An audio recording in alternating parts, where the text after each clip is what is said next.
നിലവിൽ മാവോയിസ്റ്റുകളെയും കോൺഗ്രസ് പാർട്ടിയും തമ്മിൽ തിരിച്ചറിയാൻ കഴിയാത്ത രീതിയിലേക്ക് മാറിയിട്ടുണ്ട്.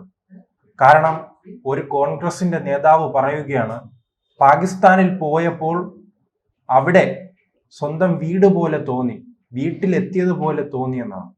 ഇദ്ദേഹം അങ്ങനെയെങ്കിൽ ആ വീട്ടിൽ സ്ഥിരതാമസമാക്കിക്കൂടെ? രാഹുൽ ഗാന്ധിയെ വിളിച്ചു കൊണ്ടുപോയി.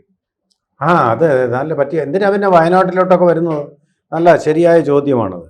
അദ്ദേഹത്തിന് വീട് പോലെ തോന്നിയെങ്കിൽ ഹോം അവേ ഫ്രം ഹോം.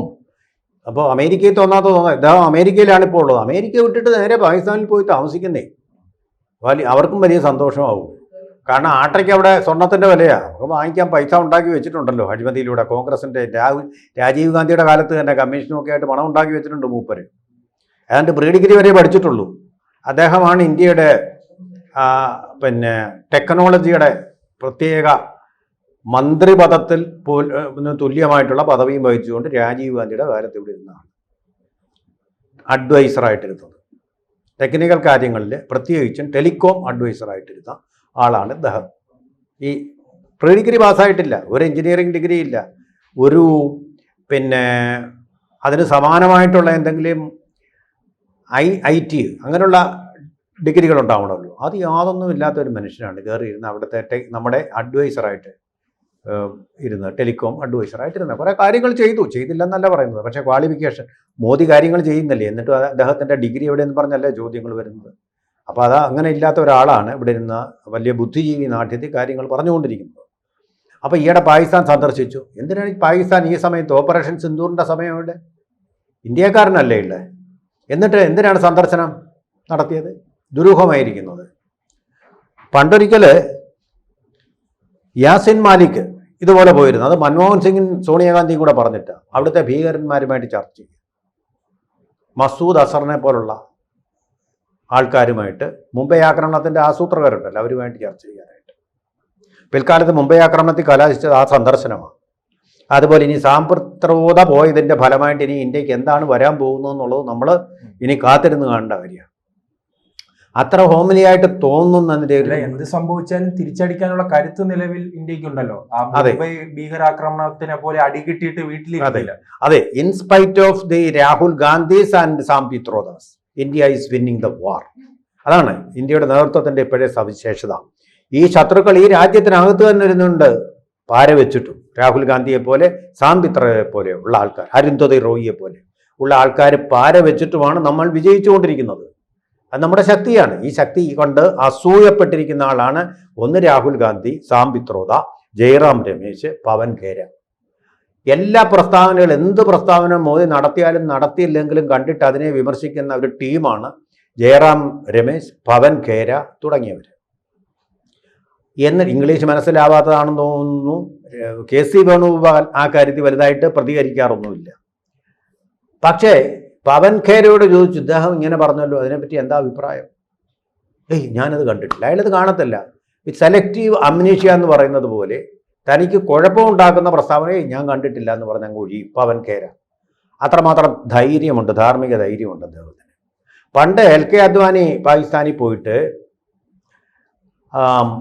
അവരുടെ രാഷ്ട്ര പിതാവായിട്ട് കണക്കാക്കുന്ന ആ ജിന്ന ഒരു നല്ല മതേതര മനുഷ്യനായിരുന്നു എന്ന് പറഞ്ഞു. എന്തൊരു ബഹളമായിരുന്നു വെച്ചത്. ശരിയായിരുന്നു. Jinnah he was a secular person. പള്ളിയിലൊന്നും പോകുന്ന ആളായിരുന്നില്ല അദ്ദേഹം. അങ്ങനെ ഒരു സത്യം പറഞ്ഞതിൻ്റെ പേര് ഒരുപാട് വേട്ടയാടപ്പെട്ടു LK അദ്വാനി കോൺഗ്രസ് നേതാക്കളാൽ. ഇപ്പോൾ അവരുടെ നേതാവായിട്ടുള്ള അവരുടെ ഓവർസീസ് കോൺഗ്രസിൻ്റെ പ്രസിഡന്റ് ചെയർപേഴ്സണായിട്ടുള്ള സാം പിത്രോദ പാകിസ്ഥാനിൽ ചെന്നിട്ട് പാകിസ്ഥാൻ്റെ സ്തുതി പാടിക്കൊണ്ടുവരുന്നു. കാരണം എന്താണെന്നറിയാം? ഓപ്പറേഷൻ സിന്ദൂറിലൂടെ ഒത്തിരി മുറിവേറ്റ് ചോര ഇറ്റിറ്റ് വീണുകൊണ്ടിരിക്കുകയാണ് പാകിസ്ഥാന്. ആ മുറിവ് ഉണക്കാനും നക്കാനും പോയതാണ് അവിടെ. കൂട്ടത്തിൽ പൈസ ഉണ്ടല്ലോ, ബിരിയാണിക്കൊക്കെ വലിയ വിലയാണ്. കുറച്ച് ബിരിയാണിയും കഴിക്കാൻ വേണ്ടിയിട്ട് ഒരു സന്ദർശനം നടത്തിയതാണ്. നിങ്ങളുടെ കൂടെ ഞങ്ങളുണ്ട് എന്ന് പറയാനും, മോദി മാറിക്കഴിഞ്ഞാൽ നമ്മളുമായിട്ടുള്ള ബന്ധമൊക്കെ നമുക്ക് നല്ല രീതിയിലാക്കാം എന്നുള്ള ഉറപ്പ് കൊടുക്കാനും വേണ്ടി പോയതാണ്. ഈ രാജ്യസ്നേഹം അങ്ങ് മൂത്ത് പോയതാണ്. പക്ഷെ നടക്കുന്നില്ല. കുറച്ച് കണ്ട് അതിൻ്റെ നിരാശ നല്ലപോലെ ഉണ്ട്.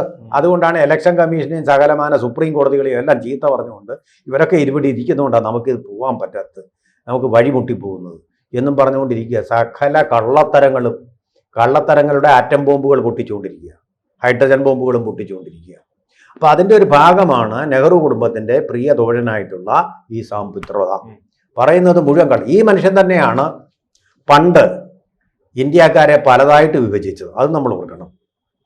പഞ്ചാബികളെ കണ്ട അറബികളെ പോലിരിക്കുന്നു, ബംഗാളികളെ കണ്ട മംഗോളിയരെ പോലിരിക്കുന്നു, കേരളീയരെ കണ്ട ആദി ദ്രാവിഡരെ പോലിരിക്കുന്നു. നമ്മൾ കറുത്തുപോയില്ലോ, നമുക്ക് വെളുപ്പ് നിറവില്ലല്ലോ എന്നൊക്കെ പറഞ്ഞു. അതുപോലെ ഡൽഹിയിലുള്ള ആൾക്കാരെ കണ്ട യൂറോപ്യന്മാരെ പോലിരിക്കുന്നു എന്നൊക്കെയുള്ള ഇങ്ങനെ സൗന്ദര്യ വർണ്ണന ഇങ്ങനെ നടത്തിയത്.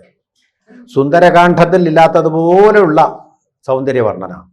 ഒരു പക്ഷേ ചന്ദ്രോത്സവത്തിലെ മേദിനി വെണ്ണിലാവിനെ കുറിച്ചുള്ള വിവരണത്തിൽ പോലും ഇല്ലാത്തത്ര വലിയ സൗന്ദര്യ വർണ്ണന. അതുപോലെ വെൺമണി കൃതികളിലെ നഗ്ന ശൃംഗാരത്തിൽ പോലും ഇല്ലാത്ത തരത്തിലുള്ള വർണ്ണന. അറബികളെയൊക്കെ കുറച്ച് കാലങ്ങളായി അതിന്റെ പേരിൽ കുറച്ചു നാളെ ഈ ഓവർസീസ് കോൺഗ്രസിൽ നിന്ന് മാറ്റി നിർത്തിയായി. അല്ല, കുറച്ചു നാളുകളായി കോൺഗ്രസിന് പാകിസ്ഥാൻ സ്നേഹം വർദ്ധിക്കുകയാണല്ലോ. വലിയ പ്രണയമാണ് പാകിസ്ഥാനോട്. അതിന്റെ പിന്നിലെ രഹസ്യമുണ്ട്. അവര് മോദിയുടെ ശത്രുവാണ്. ശത്രുവിന്റെ ശത്രു നിങ്ങളുടെ മിത്രം എന്നുണ്ട്. ശത്രുവിന്റെ ശത്രു നിങ്ങളുടെ മിത്രം. കാരണം മോദിയുടെ ശത്രുക്കളാണ്. മോദിയുടെ ശത്രുക്കളെ മുഴുവൻ ഇവര് പാട്ടിലാക്കാൻ ശ്രമിക്കുന്നു. ശത്രുവാണ്, ഇന്ത്യയുടെ ശത്രുവാണ് മോദി. അവരങ്ങനെയാണ്. ഇന്ത്യയുടെ ശത്രുക്കളെ ഇവരെ അവരെ മിത്രങ്ങളാക്കുകയാണ്. അതാണല്ലോ അമേരിക്കയോട് ഇന്ത്യയിലേക്ക് വരാൻ പറയുക, ബ്രിട്ടനോട് ഇന്ത്യയിലേക്ക് വന്ന് കൊളോണിയലിസത്തിൽ നിന്ന് മഹാത്മാഗാന്ധിയാണ് ഓടിച്ചത്. അതിനുവേണ്ടി ഉണ്ടായ സംഘടനയാണ് അലൻ ഒക്ടേവിയൻ ഹ്യൂം സ്ഥാപിച്ച സംഘടനയാണ് കോൺഗ്രസ്. ആ കോൺഗ്രസിന്റെ തലപ്പത്തിപ്പോൾ ഇരിക്കുന്ന കോൺഗ്രസിന്റെ സകലമാനവുമായ എല്ലാമായ രാഹുൽ ഗാന്ധിയാണ് പറയുന്നത് ബ്രിട്ടൻ ഇങ്ങോട്ട് വന്ന് ഇന്ത്യയിൽ ജനാധിപത്യം വീണ്ടും സ്ഥാപിക്കണം എന്ന് പറഞ്ഞാൽ പഴയ കൊളോണിയലിസം വീണ്ടും ഇവിടെ ആരംഭിക്കണമെന്നാണ് അദ്ദേഹം പറഞ്ഞത്. എൻ്റെ താല്പര്യം.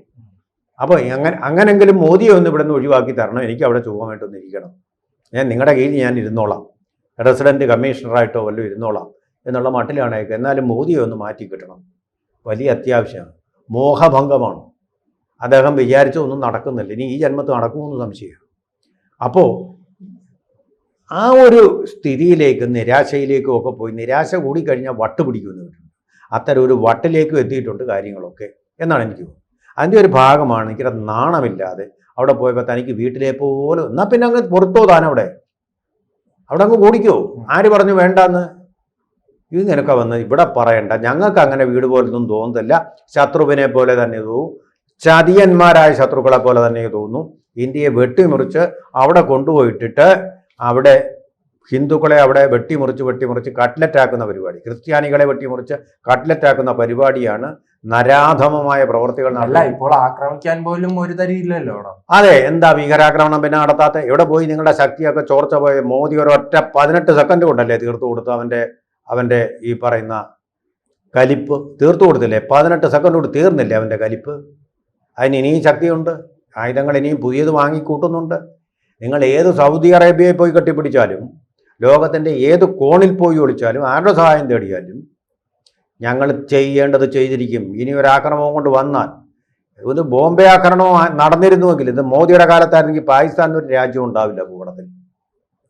ആ സമയത്താണ് ഭീകരവാദിയായിട്ടുള്ള യാസിം മാലിക്കിനെ കൂട്ടുപിടിച്ചത് മൻമോഹൻ സിംഗ് പേടിച്ചിട്ട്. ഭീകരവാദിയെ കൂട്ടുപിടിച്ച് അവരുടെ സാഷ്ടാംഗം നമസ്കരിക്കാൻ പോയത്. അത്ര നാണക്കേടാണ് ഇന്ത്യക്ക് ഇന്ന് കോൺഗ്രസും അതിൻ്റെ നേതാക്കൾ. അതിൻ്റെ ഭാഗം തന്നെയാണ് ഈ സാം പിത്രോദയുടെ സന്ദർശനം.